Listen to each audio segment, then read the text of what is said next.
एक लोक कथा के अनुसार पुराने समय में किसी गांव में एक चोर ने विद्वान संत से कहा कि आज से आप मेरे गुरु, लेकिन मैं चोरी करना नहीं छोड़ सकता क्योंकि यही मेरा काम है।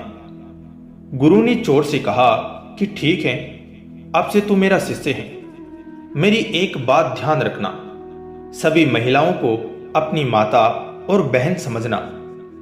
चोर ने यह बात मान ली। ये लोग जिस गांव में रहते थे उस राज्य के राजा की यहां कोई संतान नहीं थी। इस वजह से राजा अपनी रानी से गुस्सा था और रानी को अलग महल में रहने भेज दिया था। संतान न होने की वजह से रानी बहुत दुखी थी। एक रात चोर रानी के महल में चोरी करने पहुंचा। रानी ने देख लिया कि चोर महल में घुस गया है।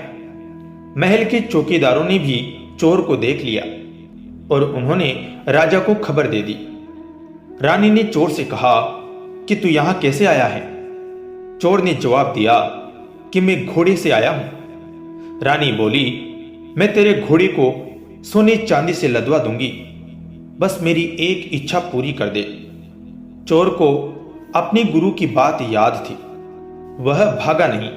उसने कहा कि आप तो मेरी मां समान हैं, मुझे पुत्र समझकर अपनी इच्छा बताए। मैं चोर हूं, लेकिन मेरे बस में होगा तो मैं जरूर पूरी करूंगा। राजा ये सब बातें सुन रहा था।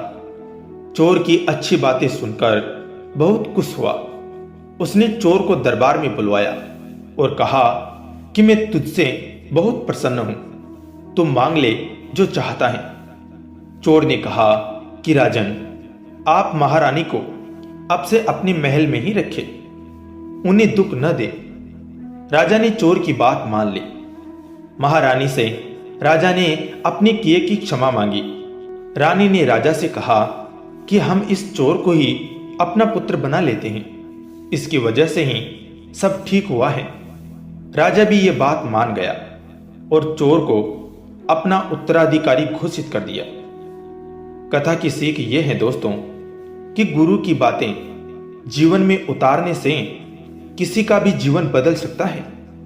चोर चोरी करता था, लेकिन उसने गुरु के उपदेश को ध्यान रखा और राजा रानी उससे प्रसन्न हो गए। एक चोर का जीवन बदल गया। गुरु का स्थान देवी देवताओं से भी ऊपर माना गया है। गुरु की बातों का पालन करने पर किसी का भी जीवन बदल सकता है। तो आपको ये कहानी कैसी लगी? कमेंट करें, लाइक करें और चैनल को सब्सक्राइब करें। धन्यवाद दोस्तों।